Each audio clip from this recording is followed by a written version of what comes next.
Good morning. Welcome to the studio. Grabbing a last second sip of coffee. Checking out my new supplement products from Trinont. I'm really excited about this. If you're not on my personal page, hit my personal page because later this afternoon I'm going to get with my BFF, Leanne Tyndall, who got me into this adventure. We're going to talk all about this. In the meantime, we need to smooth this out. I did just a little bit yesterday afternoon before I left. Look at that drawer. This is so smooth now. I even got down inside these grooves right here. This is nice and smooth. I love that when you use salt wash, you get that chippy, weathered finish without the drama of chipped paint. I love that about salt wash, y'all.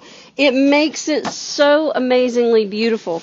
I did part of this door. Now, I'm not going to lie. This is upside down. This is right side up.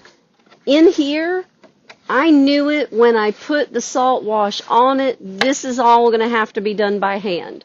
You can see where I went across it with the cordless sander, and it knocked the tops off, which I'm fine with. That's naturally where you would see wear and distressing on these inside insets and around these small sections of these spindly things. That takes a little bit of time. So I'll set this to the side. I did do the other door. It does look amazing. It's nice and smooth, soft. I did get in here. I did wear down a couple of my fingernails. It's okay. This is going to be so well worth it. It's going to be loud in here this morning. It's going to be really loud in here. And I'm going to get dirty because I took my apron off and left it on the other side. But it's okay. I'm going to tip you down. We're going to take a look.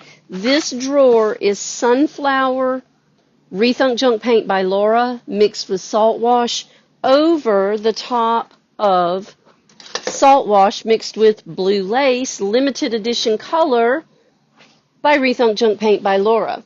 Now, if you remember, I previously set up an evacuation system on my sander. So not only am I going to turn the sander on, but I'm going to turn on my shop vac because it's going to suck all this dust out of the air. Let's do this.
It gets loud, but it gets done. Look how beautiful that has turned out. It is absolutely gorgeous. I don't mind the areas of distress. If I really need to, I can always go back in and touch some of those areas with a little bit of extra paint, just because we're using a combination of color over color.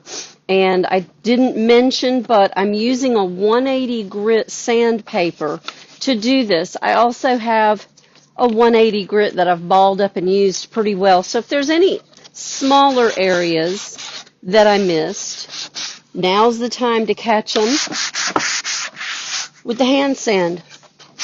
It doesn't take much. You don't have to overwork, but this is a strenuous activity.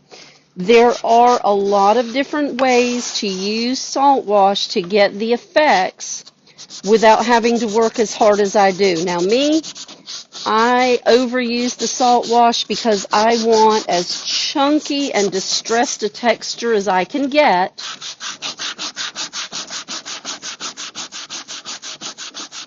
So I always make it super chunky, super thick, which means that I'm going to have to work a little bit harder to smooth this out.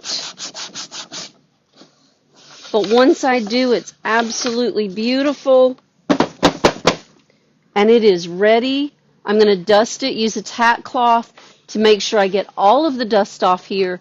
So when it's time to apply the brand new Iron Orchid Designs transfer to this piece of furniture, it will adhere because you want all of the sanding dust completely off. I will clean this piece of furniture before we try to apply anything to it. I'll set this drawer down and let me grab the unfinished door. Now this outside edge, of course, this is always easy to get to with the sander. This inside right here, this is the time that I really wish Surf Prep didn't cost as much as it does. But I don't mind doing the work. There's a couple of different things that I do. So the first thing I do is just sort of ball up my sanding paper. This is a round piece, so it folds funny. But I'm just using it to clean this edge off, knock some of the salt wash back, distress it back to the wood tone just a little bit, and smooth that edge. Now, to get down in here, I do a thing. Let me show you. I'm going to grab another piece of 180, and I'm going to grab one of my squishy sanding blocks. This is literally all I'm going to do. I'm going to use my sanding block as my base. That way it's nice and thin, and it'll go right in these grooves. It'll knock that salt wash back down. Takes that sunflower off the top of that blue lace, and it smooths it right out.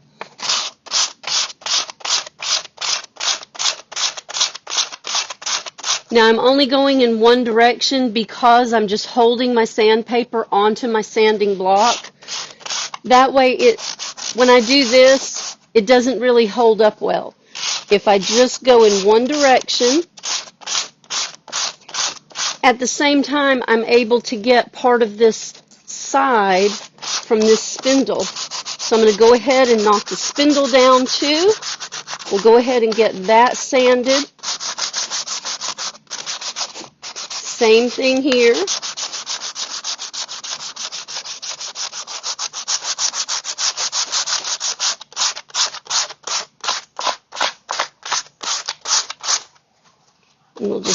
knock these sections down, and then we'll do a turn the table. That way we can start at this end. I'm going to tink this off.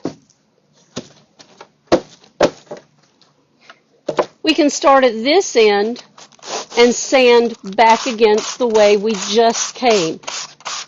That way, top to bottom, side to side, we have the whole door,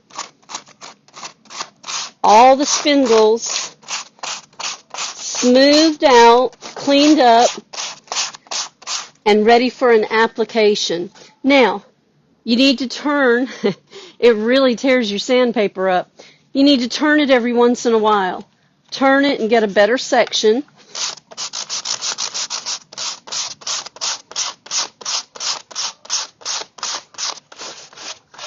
Now we'll cut across these smaller pieces right here. Now, once you do that and you still have little areas that you need to cover, just roll your sandpaper where you can manage it. Find the way that works good for you.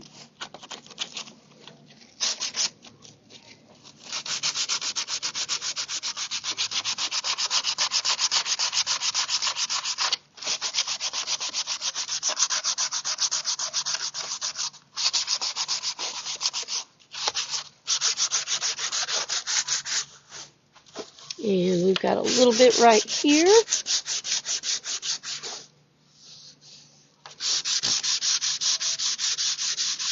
And here. And here.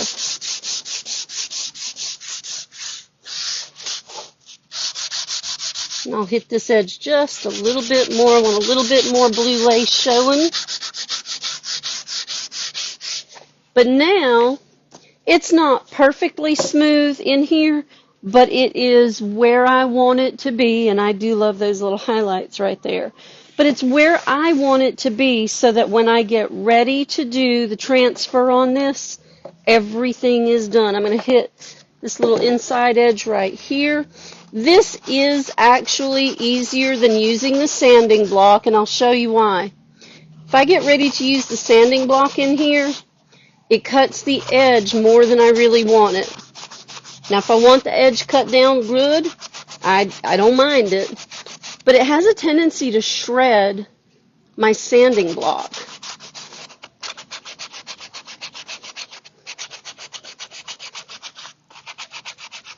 And if I have to give one up, I'd rather give up a sheet of sanding paper than to give up one of my sanding blocks, because that's what it ultimately does to my sanding block. I love my squishy sanding blocks, and I don't want to lose them like that. This is pretty smooth,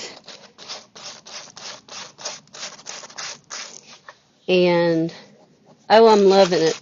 I'll vacuum this off, and then once I'm done with it, I'll clean it off.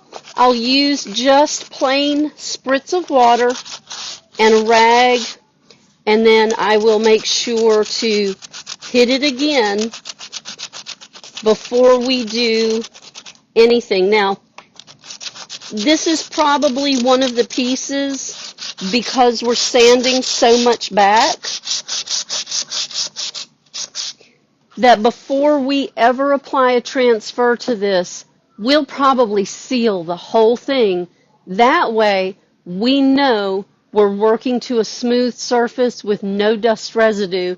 I'll get as much off as I can, but you know just as well as I do, when you're sanding, sometimes you can't get all of that sanding dust off, and it is a resist, and your transfers won't stick to it effectively. So this is a time where I will probably seal before I apply my transfer.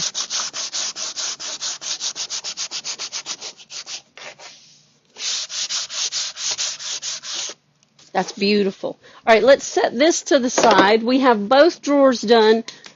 We have both doors done. That just leaves the body. The top is looking amazing, y'all. I'll sand the body later.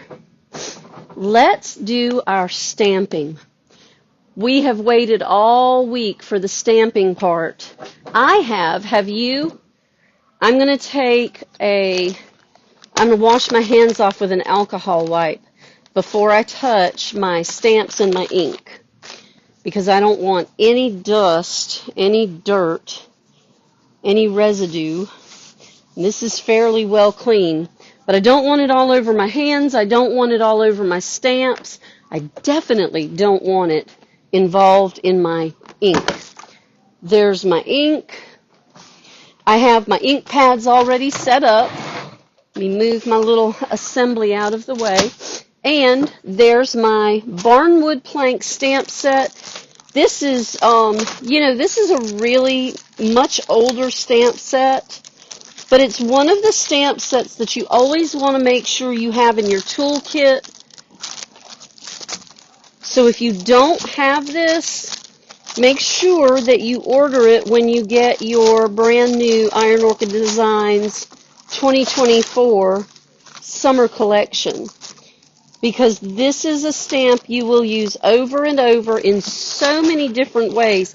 You don't even have to be doing a giant piece of furniture.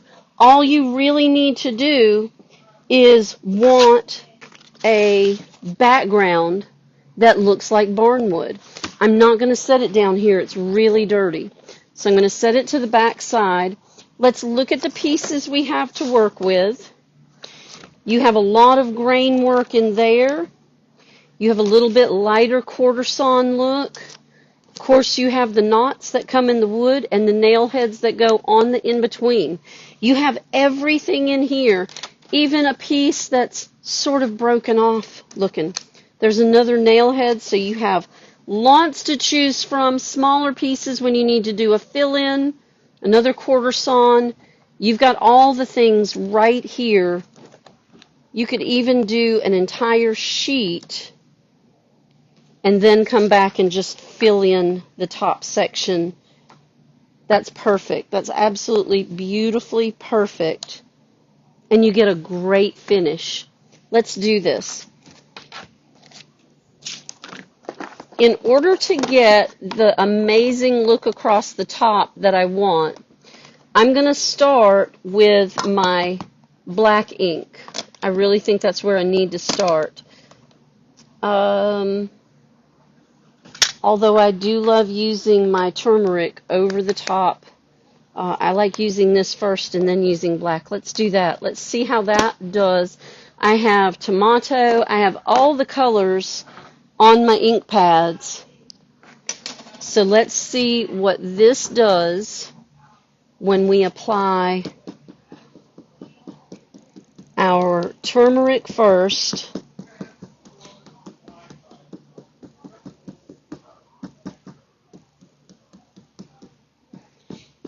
And to make this a little easier, tell you what else I'm going to do. One of my favorite things to do. So I have the turmeric on there. Nice light yellowy finish. This makes it so much quicker and easier.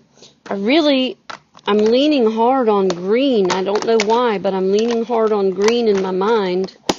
Let's do it. Let's see what it works out to be. If it doesn't work out, we'll go over it again. But when I'm stamping, to save time, but to also give me a dimensional finish that I can't get if I stamp over stamp, I use two different colors on the same pieces and stamp them at one time. Man down. All the way to the edge, all the way to that edge. When you're applying your stamps, don't push down. You'll mash your imaging. Anchor it with one hand so it doesn't shift, and just run your fingers over it gently. If you push down really hard, you're going to smash your image, and instead of getting a nice, clean finish, you'll get a very muddy finish. Blobs of ink, if you will, in certain spaces. Gently. You can rub over it. You can even take a brayer and roll over this with a brayer. Of course, there's not one at my fingertips because I'm trying to tell you and show you. But you can just simply take your brayer, make sure you anchor, and run your brayer over your stamping image. That way, when you're done, that's what you have. Now, I'm going to be honest with you. I love this look. The turmeric covered with the new grass is just, it's a luscious looking aged wood finish, and it is fantastic. I'm going to ink again with the turmeric. The more you ink, the richer it will get. If you push down hard with your ink pad in an effort to ink it really fast and a lot, you'll end up with ink in the crevices and you won't have a clean stamped image. We've got a spot right here. I'm going to take our turmeric and I'm going to tamp it out. I'm going to take our new grass. I'm going to tamp that also. Your ink stays good. It stays usable and wet for a while. We're going to stick that right there. I'm just going to hold that down. Get the image in there. We've got a knot in the wood. And then we will come to the side. And we'll continue this plank look right here. We'll do one more row just like this. There we go. Impress that ink down onto your surface, gently and smoothly. Easy. Don't push hard. You don't need to. Just gently rub over it. You're moving the ink off of the raised relief of the stamp and onto your surface. If you're doing crafting smaller pieces, this stamp set is a must-have for your toolkit. Now, let me show you one last piece of this puzzle that's really important, and it's going to complete the look. When you're doing wood planks, you always have to nail them together. So you're going to need your nail heads. So you have a nail head pattern.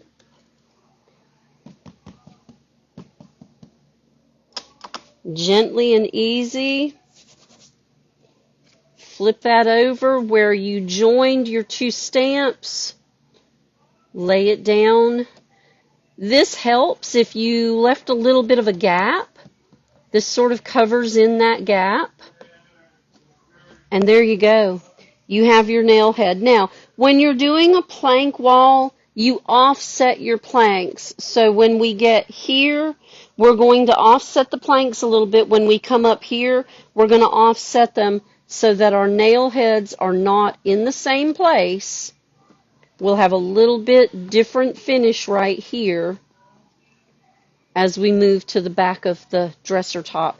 To dry this easily, we're going to throw the fan on it. I might throw some heat on it, but this is going to take all day to dry. So we're going to be very careful with our surface and what we do around it, but we're going to make sure this top looks just like it was barnwood planked wood over the top of this cute little server. I'm positive that it is time to go. I hear Pearl with some visitors, so I am going to clean my stamps up, step to the front side so that I can help her out today. And if you have any technical issues with our videos, if you're not hearing them well, if you are not seeing them clearly, please make sure to message me and let me know. I'm kind of loud. I try to be nice and loud. Even when I'm sanding, I try to speak over the sander. So if you have any questions, need anything, good morning, Sharon. If you're playing along, or if you haven't started playing along yet, we're doing a paint along with this project, and you do have another week to find a piece that has the frontal body. Just like this server, you can do a chest, you can do a nightstand, you can do a dresser. but a server, something smallish, will replicate this look. We have a kit price for you on the prep, the blue lace pint, the sunflower pint, and the salt wash medium or large, not the mini. You'll save 10%. When the new transfers come in, you will save an additional 10% on that one transfer. And we need a couple of more people. With at least 5 people participating in the paint along, someone will receive that transfer from Iron Orchid Design Summer 2024 collection free. Make sure you grab a piece. You've got a few more days. This weekend is ripe for shopping. All those yard sales. Find something cool and paint along with me. Thank you for being here. I'm Diane Pruitt. We're live in the studio at Two Girls Treasure in Florence, South Carolina. Open Monday through Saturday from 8 till 6. And guess what? You can shop us online anytime at twogirlstreasure.com. Take care of yourselves and each other. Have a blessed and wonderful afternoon. I will see you soon. Take care now.